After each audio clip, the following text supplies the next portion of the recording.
Russiýada ýitirim bolup soňra da doly aýdyň bolmadyk ýagdaýda Türkmenistana görnüşinden meýlitin gidendigi aýdylan türkmen aktivisti Azat Isakowyň Aşgabaty iberlendigi ma'lum boldy.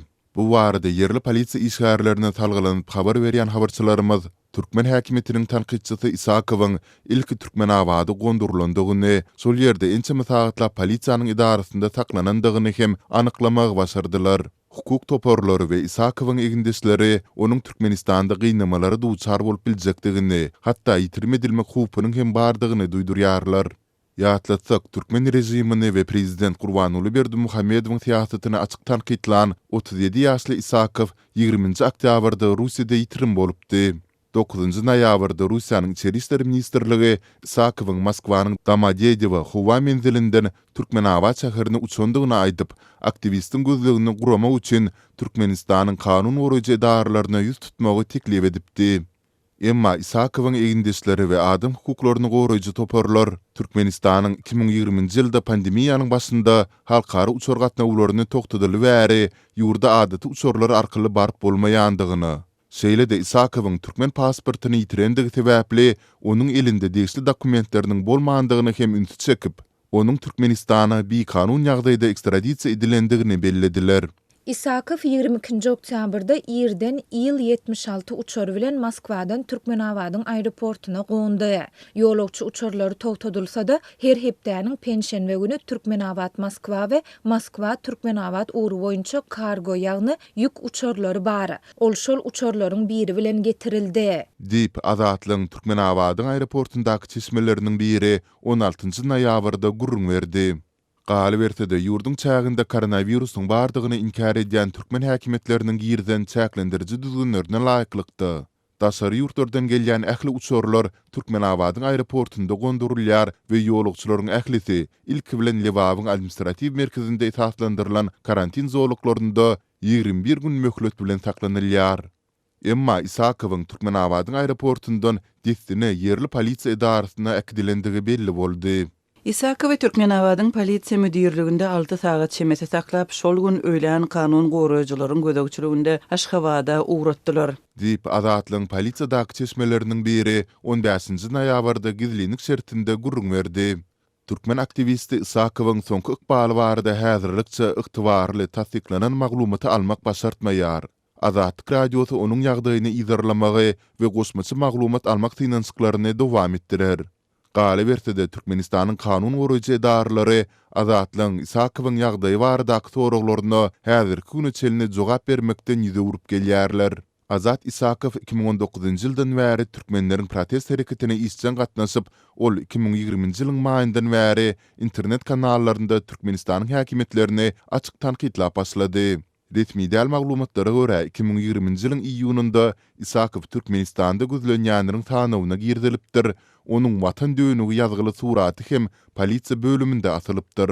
Isakowyň egindesi Türkmenistan Birleşik Toporynyň ýol başçysy Çemen Öre Nastoyaşy Vremya kanalyna beren interwýusunda Isakowdan diňe bir türkmen rejimini däl, eýse prezident Berdimuhammedowyň hut özüni talqidlany üçin ağır alınýandygyny aýtdy. Власти Азата не любили, потому что он критиковал не просто бюрократов, но он критиковал самого диктатора. Для туркменских властей это самое опасное для них, это когда критикует именно диктатора самого. Adam hukuklaryny goraýjylaryň Sultanda Memorial we Türkmen Helsinki fondu guramalarynyň maglumatlaryna görä, 2020-nji ýylyň iýul aýyndan bäri Milli Howpsuzlyk Ministrliginiň işgärleri aktivistin Türkmenistandaky garyndaşlaryndan onuň onlaýn çykyşlaryny bet etmegini bir näçe gezek talap edipdir. Ýogsa da tapylar we jazalandyrlar diýip haýbat atypdyrlar.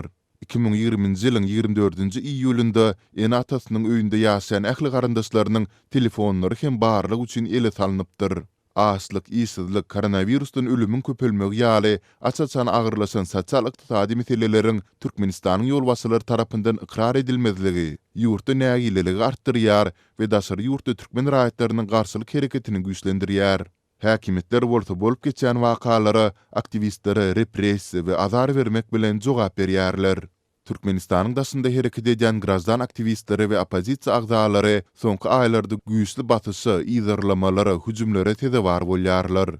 Olaryň ençemesine tutsak bolmak we Türkmenistany deportasiýa edilmek howpy awanýar.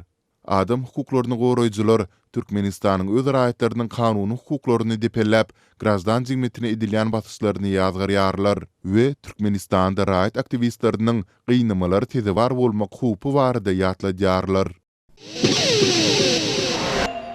2021-nji ýylyň 15-nji dekabryndan başlap Türkmenistanda ähli bazarlaryň, söwda merkezleriň doly işledilmegi ýoly goýulýar. Bu barada ýurdun senatçylar we telekeçiler birleşmesiniň Aşgabat şäheri we Ahal welaýaty boýunça bölüminiň öz agzalaryna iwerendigi aýdylýan hatda bellenilýär. Garaşsyz Türkmen News neşri bu hatyň nusgasy aýdylýan resmi namany çap etdi. Ýatlasak pandemiýanyň başyndan bäri ýurtda COVID-19-yň ýekiji hadisasynyň hem resmi taýdan hasaba alınmandygyny aýdýan türkmen häkimetleri Tomuz paslynyň ahirlerinde bir karantin çäklendirmelerini girdi. Bu çäklendirmeleriň çäginde ýurdun bazarlary we söwda merkezleri indi 3 ay çemesi wagt bäri ýapyklygyna galýar. Bu waka ýurtda koronavirus bilen ketelleýänleriň we ondan ölýänleriň ozal görülip eşidilmedik derejede köpelen mahalyna gabat gelipdi. Senatçylar we telekeçiler birleşmesiniň Aşgabat şäheri we Ahal welaýaty boýunça bölümi birleşmäniň başlygynyň 2021-nji ýylyň 8-nji noýabryndaky geçirilen önümçilik hepdelik ýygnagynda beren tawşyryklaryny ýerine ýetirmek maksady bilen size 2021-nji ýylyň 15-nji dekabryndan başlap ýurdumyzyň ähli bazarlarynyň, söwda merkezleriniň doly işledilmeginiň ýoly goýulýandygyna habar berýär diýilip hatda aýdylýar. Bölüm müdiriniň ornwasary Agaýew tarapyndan 2021-nji ýylyň 12-nji noýabrynda gol goýulandygy aýdylýan hatda birleşmäniň agzalarynyň özlerine değişli bolan söwda merkezlerinde Türkmenistanyň ketelleriň ýaýramagyna garşy göreşýän gullugynyň adatdan daşar toparynyň talaplaryna laýyklykda ähli arasaçylyk kadrlaryny berja etmeligi hem bellenilýär. Alyp barýan işleriňizde ziýansızlaşdyryş serişdeler bilen üpçünçülük işlerini geçirmekligi, hökmany agyzy burun örtükleri, ýagny maskalary dakynmaklygy, mögsüme göre giyinmekligi, kesitlenen aralygy saklamaklygy tawşyrýar diýilip hatda aýdylýar. Şeýle-de onda birleşmäniň agzalaryna 2021-nji ýylyň ahirine çenli garamaňyzdaky iş ýerleriňiz bilen zähmet haklary boýunça doly hasaplaşyklary geçirmeňizi tawşyrýar hem diýilýär. Adatlyk radiosu agzalary iwerilendig aýdylýan bu hat barada goşmaça maglumat ýa kommentari almak üçin 16-njy noýabrda ýurdun senatçylar we telekeçiler birleşmesi bilen habarlaşdy. Telefona jogap beren resmi bu barada özlerine ýurdun ministrler kabinetinden görkezme gelmese hiç ýyly maglumat berip bilmeýändigini aýtdy. Türkmen häkimetleri şu ýylyň Tomuz paslynda ýurtda koronavirusyň soňky tolkuny möwjüp başlandy. Virusa garşy karantin çäklendirmelerini güýçlendirip, bazarlaryň, dukanlaryň ilata hyzmat ediş we güýmenje nokotlarynyň şol sanda gözellik salonlarynyň, delikhanalaryň, restoranlaryň we kafelaryň ýüzlerçesini ýapdy. Netijede müňlerçe adam gazançsyz galdy. Bu ýagdaý Türkmenistanda 5 ýyldan gowrak wagt bäri dowam edýän ýeti ykdysady çökgünlük sebäpli grupdan düşen ilatyň güzeran eklenjini hasta kynlaşdyrdy. Soň kepdelerde ýurdun dürli künjeginde bazar satyjylary häkimetlere protest bildirip, bazarlaryň gaýtadan açylmagyny talap etdiler. 1-nji noýabrda Lewap welaýatynyň Türkmenawat şäherinde onlarça bazar satyjysy işiň täzeden başlamagyny talap edip, bazaryň gapdalyndaky uly köçäni petikledi. 21-nji oktýabrda Mary welaýatynyň Bayramaly etrafynda 100den gowrak bazar söwdegäri bazarlaryň ýapylmagyna nägilelik bildirip, şäher häkimliginiň öňüne bardy. Türkmen hökümeti pandemiýa döwründe girdilen çäklendirmeler sebäpli işi towtudylan edara kärhanalara, şeýle-de işsiz galan raýatlara döwlet tarapyndan nähildir bir kömeň berilýändigi ýa-da berilmeýändigi barada köpçüligiň öňünde beýanat bilen çykyş etmeýär. Şol bir wagtda Adatlygyň habarçylary Türkmenawatda işi towtudylan bazarlardaky söwdegärlere soňky 3 ay bäri salgy tölegleriniň hemde kredi tölegleriniň adatdaky ýaly töledilýändigini habar berdi. İnternet adatlygy boýunça halkara hasabatlarda dünýä ýurtlarynyň arasynda izaky ornlarda ýerleşdirilen Türkmenistanyň häkimetleri VPN tilsimlerinden peýdalanýanlara garşy has bir çäre görüp başlady. Lewap welaýatynda toýlara foto we video şeýle-de surat we çap hyzmatlaryny hödürleýän telekeçileriň 20 töwereginiň internetden peýdalanmagy gadagyn edildi. Häkimetler VPN-den peýdalanýan bu telekeçileriň nägilelik listowkalaryny çap etmeginden aladalanýar. Bu barada telekeçiler we ýagdaýdan habarly Lewaply Çeşme Adatlyk radiosynyň sebitdäki habarçysyna gurrun berdi. Farap we Darganaty etraplaryndaky bu 20 töweregi telekeçiniň internetden peýdalanmagy kadyet karary bilen gadagan edildi. Olar 2025-nji ýyla çenli internete girip bilmediler. Diýip Lewaply Çeşmämiz 16-njy noýabrda beren maglumatynda aýtdy. Onuň sözlerine görä Milli Howpsuzlyk Ministrliginiň we etrap polisiýasynyň işgärleri toýlara foto we video şeýlede surat we çap hyzmatlaryny hödürleýän telekeçileriň iş ýerlerini duýdansız reýt geçirdiler. Bu reýtleriň dowamında olaryň surat çap edýän enjamlarynda we notebooklarynda VPN tilsimleriniň bardygy anyklandy. Şondan soňra olara garşy hakirlikde aýplama bildirildi. Kadyet işine çekilen bu telekeçilerin hatta maşgalasyndaky ulanýan Wi-Fi hyzmaty hem ketildi. Şeýle-de olaryň maşgala agdalarynyň Türkmencell mobil aragatnaşyk ulgamy arkaly berilýän interneti hem ketildi. Bu telekeçilerin akylly mobil telefonlary hem ellerinden alınıp oňa derek olara ak-gara ekranly gadymy Nokia telefonlar berildi. Diýip Çeşmämiz aýtdy. Bize bildirilen haker aýplamasy esassız bolsa da, mahkemanyň ýazarlamalарyndan gorkup, bu barada hiç bir döwlet idarasyna şikaýet bilen ýüz tutmadyk.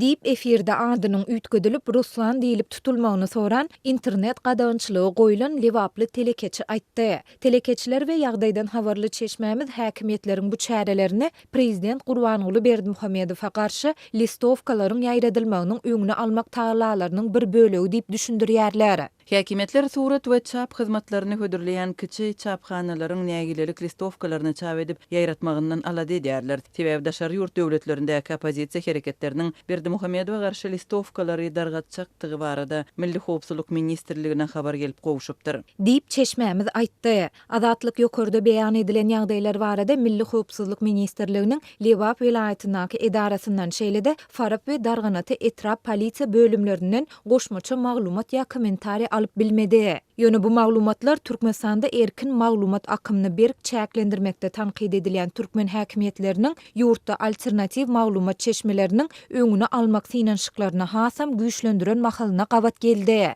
9-njy noýabrda Aşgabatda ýerleşýän Ýokoraku jaýynyň molimlerinden sosial torlara girmedilik barada dilhata alynýandygy ma'lum boldy. 5-nji noýabrda bolsa habarçymyz paýtagtda VPN tilsimlerini gurnap berýänlere we proxy ulgamlaryndan peýdalanýanlara basyşlaryň güýçlenendigini habar berdi. Oktýabryň aýagynda Balkanda hem VPN-den peýdalanýanlara we onu gurnap berýänlere garşy reýtleriň geçirilýändigi ma'lum boldy. Türkmen häkimetleriniň bu çäreleri sosial medialarda Türkmen hökümetiniň şol sanda Prezident Berdimuhammedowyň alyp barýan siýasatyna garşy tanqidi pikirleriň artyp başlan döwrüne gabat gelýär. Şeýle-de soňky özgörüşler geçen aýdan başlap ýurt boýunça internetiň tizliginiň peteldilmeginiň fonunda bolup geçýär. Bu habarlaryň arasynda Türkmenistanda häkimetler köpçülikleýin halk näýileliginden howatyr edip, daşary ýurtlarda ýaşaýan türkmen aktivistlerini garalamak kampaniýalaryny hem geçirýärler. Türkmenistanyň konstitusiýasynyň 28-nji maddasynda Türkmenistanyň raýatlarynyň öz ynam ýetikaatlaryna erkin eýermäge we olary erkin beýan etmäge, şeýle hem döwlet syrryndan we kanun tarapyndan goralýan beýleki syrlardan başga maglumatlary almaga hukuklary bardyr diýilýär. Şol bir wagtda adam hukuklaryny goraýjy halkara guramalar